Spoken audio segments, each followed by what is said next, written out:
ಬೆಂಗಳೂರಿನಲ್ಲಿ RCB match ನಡೆಯುತ್ತಾ RCB ಮ್ಯಾಚ್ಗೆ green signal ಕೊಡುತ್ತಾ ರಾಜ್ಯ ಸರ್ಕಾರ. ಕೆಎಸ್ಸಿಎ ಆರ್ಸಿಬಿ ನಿಯೋಗದಿಂದ ಗೃಹ ಸಚಿವ ಡಾಕ್ಟರ್ ಜಿ ಪರಮೇಶ್ವರ್ ಭೇಟಿ ನೀಡಿದ್ದಾರೆ. ಕೆಎಸ್ಸಿಎ ಅಧ್ಯಕ್ಷ ವೆಂಕಟೇಶ್ ಪ್ರಸಾದ್, ಆರ್ಸಿಬಿಯ ರಾಜೇಶ್ ನೇತೃತ್ವದ ನಿಯೋಗ ಗೃಹ ಸಚಿವ ಪರಮೇಶ್ವರ್ ಜೊತೆ ಸಮಾಲೋಚನೆ ನಡೆಸಿದ ನಿಯೋಗ ಬೆಂಗಳೂರಿನಲ್ಲಿ ಆರ್ಸಿಬಿ ಪಂದ್ಯಾವಳಿ ಆಡಿಸುವ ಸಂಬಂಧ ಚರ್ಚೆಯಾಗಿತ್ತು. ಇದೇ 12ರಂದು ಮತ್ತೊಂದು ಸಭೆ ನಡೆಸಿ ಪಂದ್ಯಾವಳಿ ಬಗ್ಗೆ ಅಂತಿಮ ತೀರ್ಮಾನವನ್ನ ನಡೆಸಿದ್ದಾರೆ. ಅಂತಿಮ ತೀರ್ಮಾನ ಕೈಗೊಳ್ಳುವ ಬಗ್ಗೆ ಗೃಹ ಸಚಿವ ಭರವಸೆಯನ್ನು ಕೊಟ್ಟಿದ್ದಾರೆ.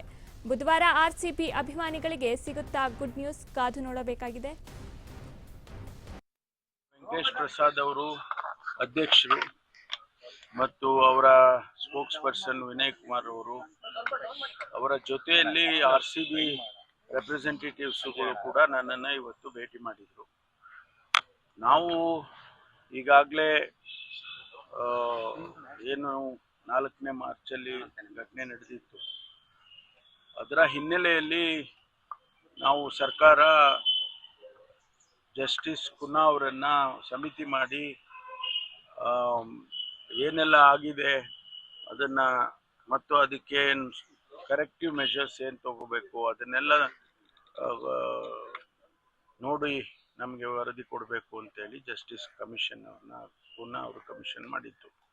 ಅವರು ವರದಿಯನ್ನು ಕೊಟ್ಟಿದ್ದಾರೆ. ಆ ವರದಿಯ ಆಧಾರದ ಮೇಲೆ ನಾವು ಕರ್ನಾಟಕ ಸ್ಟೇಟ್ ಕ್ರಿಕೆಟ್ ಅಸೋಸಿಯೇಷನ್ ಅವ್ರಿಗೆ ಮತ್ತು ಆರ್ಸಿಬಿ ಅವರಿಗೆ ನಾವು ತಿಳಿಸಿದ್ದೇವೆ ಅನೇಕ ವಿಚಾರಗಳನ್ನು. ಅವರಿಗೆ ಏನು ಜಸ್ಟಿಸ್ ಕುನ್ನಾ ಅವರ ವರದಿಯಲ್ಲಿ ನಮೂದನೆ ಮಾಡಿದ್ದಾರೆ, ಅವರ ರೆಕಮೆಂಡೇಶನ್ಸ್ ಏನಿದ್ದಾವೆ ಅದನ್ನೆಲ್ಲ ಫುಲ್ಫಿಲ್ ಮಾಡಬೇಕು ಅಂತೇಳಿ ಅವರಿಗೆ ನಾವು ಪತ್ರದ ಮೂಲಕ ತಿಳಿಸಿದ್ದೇವೆ. ವೆಂಕಟೇಶ್ ಪ್ರಸಾದ್ ಅವರು ಅಧ್ಯಕ್ಷರು ಮತ್ತು ಅವರ